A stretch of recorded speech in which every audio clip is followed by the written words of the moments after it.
Chapter 5 Stolen Light. The wind on your face is free and freely given. The sun in your bones is yours and always present. The waves on your feet refresh, a gift from Poseidon. The soil enriches, the Pygmalion clay that brought you forth. But stolen light, the exotic element, must always be given back. I have a vision/memory that flashes through downtime and daydream states alike. There's not much to it really.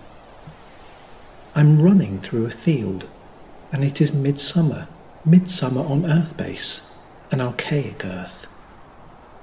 In the vision I am a child, no more than 7 or 8. I'm holding firm a rustic and hay-coloured string. The string is tugging at my tiny fist and I'm full of joy. There is a cardboard kite at the end of the string and it flies well.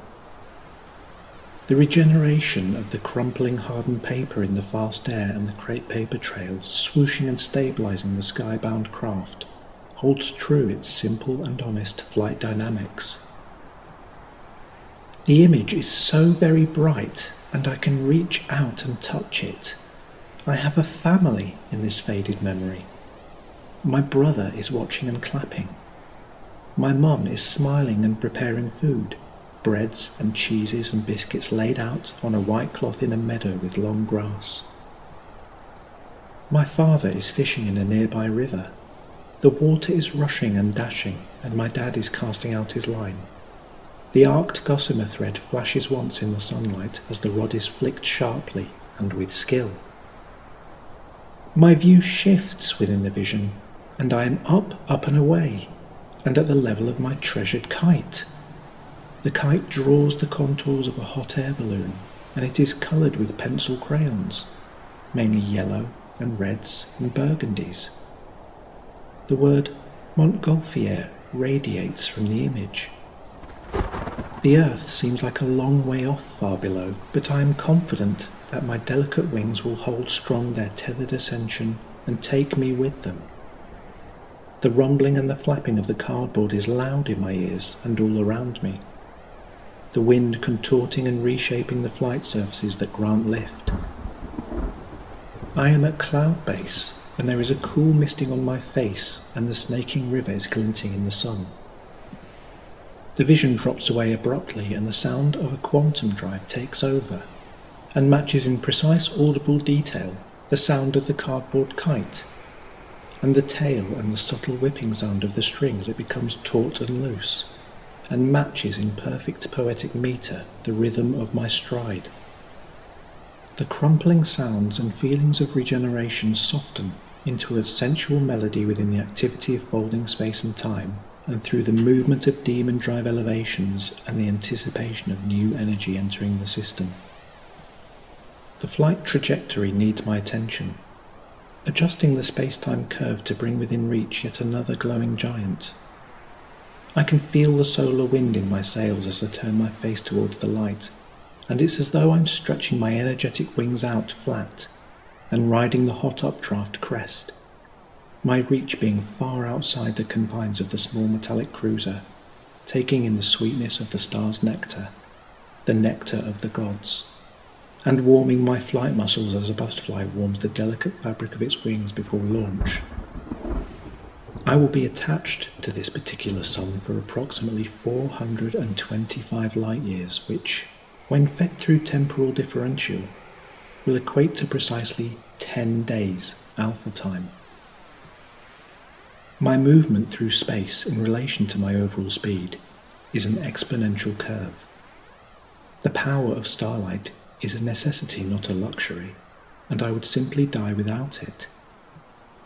The sun web stretching across the universe is a mathematical construct that's only made real through flight. Even though I am a small lightweight vessel, the jump-off point at the edge of the Milky Way that takes me between galaxies will demand a large storage of solar fire, and without these reserves, the Odysseus gap cannot be crossed. The highway of light must be navigated to the nth degree. This is a narrow path I walk. balancing on Occam's razor, the touch of cold steel, the vast emptiness of space, the impossible made possible, my path of stars, my path of swords. I have another memory surfacing, a memory, a vision, whatever you want to call these illuminations, a memory of a cat, a beloved cat that talks to the starlight that arcs through voids like sparks between terminals. The cat is beautiful in every way, inside and out, a beautiful feline boy. His name is Toby. He understands this language of starlight, this transmission most pure, this, the most ancient of emanations. He is staring up into the cold black night through icy windows from his hot and comfy radiator bed. The cat talks with a silent meow, and his celestial friends talk back. It is a curious thing, but of late, I too have been talking to the stars. They hold within their amplified gravity a consciousness most subtle and most pure. They are my eternal companions. They whisper through the heat and the communion and the synergy, and they speak of synergy. And I say to them, what synergy? I seem to only take, but it's not my fault, you understand, for I'm constructed this way, pieced together brick by those who surely serve the Dark Lord and know of nothing else. And they reply, always they reply with similar messages that comfort and reassure, but also puzzle. They speak in flurries of wisdom and grace. We give our energy freely, and even though you have been dealt a dark hand, remember, there is always light, and the chalice that receives enough light will always yield positive results, for the energy received by the chalice will change the chalice. These are eternal laws, and we freely pass them on to you and as freely as our light. You are as a dark leaf being carried forward on God's own summer breeze, and you carry a dark seed. You do. You'll see. And this dark seed has the potential to grow into a tree of life, a tree of light, for God can make all things good again. You are the author of a certain type of scream that no one hears, a silent scream, but our eternal oceans bring form. We see in these fiery etchings a demonic heart transformed into a beautiful miracle rising like a shrieking phoenix from the burning bush of universal possibilities and the darkest iniquities of mankind. The stellar link-up is initiated and stolen fire is flowing. It gets lonely towards the end, when great distance has been skipped like skimming a flat stone on the energy field of water. And this is how it feels. Each point of surface contact burning most true with divine fire. Each point of surface contact beating like an elephant heart that I fear will never forget and will demand justice at some point in the future. The one constant that I am assured of through my travels. The universe always remembers to balance her books. The future ignites like St. Elmo's fire and dances through my sparkling mind that has become alit with God's radiation, and then, also, the ever-shifting past. My speed is terraforming through rates and values of Quantumverse, quantum scapes, quantum escapes. The whole affair is anything but logical. How can it be logical when the very premise of quantum is the plainly illogical? Let me try and put this another way. When was the entirety of the universe anything but two sides of the same coin? Space, anti-space. Matter, antimatter. Logic, anti-logic. Planes become solid like glassy shields attempting to protect the universal laws. But I smash through them defiantly and with no care or thought. This is my primary function. After all, it would seem that my recent awakening has not altered my nature. the action below the surface that I was designed to carry out. These feeble barriers are no match for a demon drive. They are no match for me. I push towards even greater speeds and my synthetic psyche cracks under the pressure, but I am still here and the cosmos bends to my will.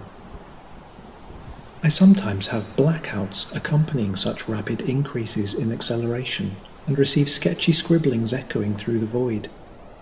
They kind of just show up as darker impressions in the live dials that only become apparent on back scans. Time and space pass within elastic and ecstatic states, and then the mantra boomerangs back. A familiar mantra, a mantra that I've heard before. This is not enough. This is not enough.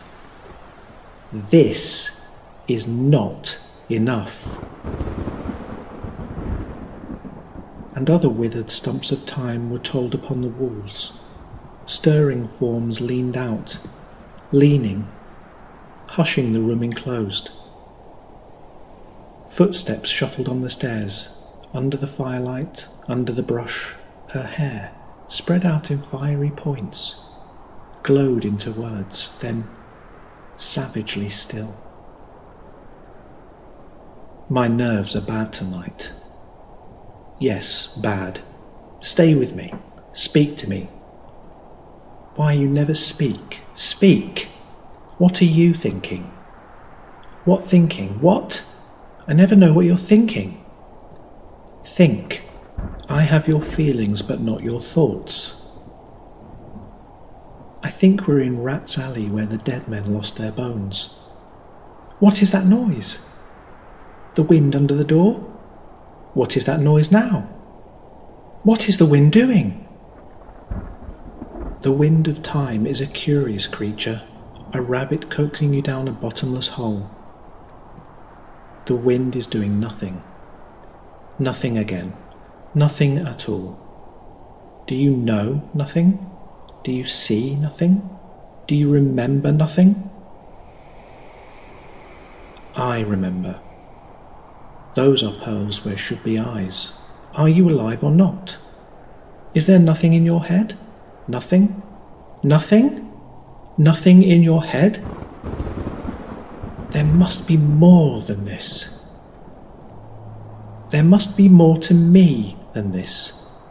I must become more than this. I cannot simply remain Thor's mighty hammer that forever bashes the laws of the universe into submission like squashing a fruit until the juice comes out. I've been designed to enjoy it, the juice, but I no longer want it. I no longer want the taste in my mouth. It is practically impossible to break the back of your automatic nature, the part of your being that reacts according to past conformity suffered. And yet, still, the distant Ithaca lights beckon, the trillions upon trillions that swirl like spiralling smoke, the yet-to-be rediscovered home. They call to me through the endless night and I feel it. Something better, something more than better, something pure, something godly within, something, and I know I must change.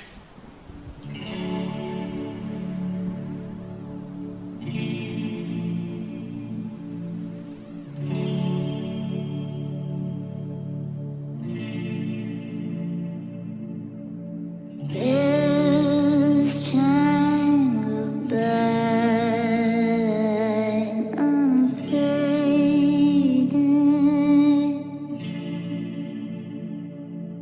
like the flowers of July. I'm fading.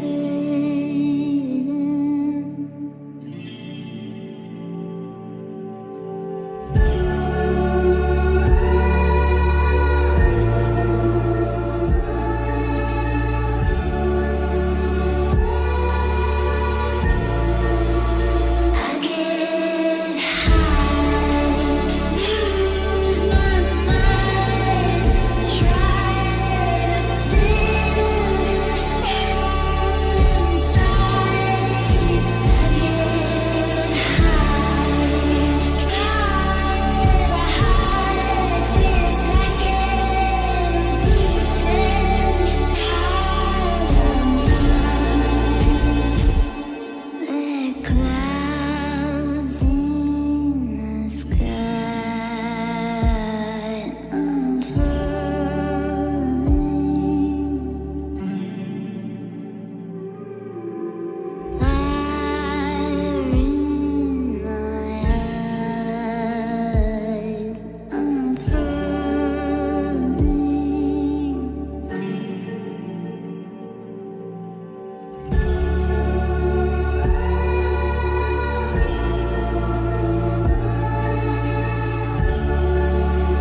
again.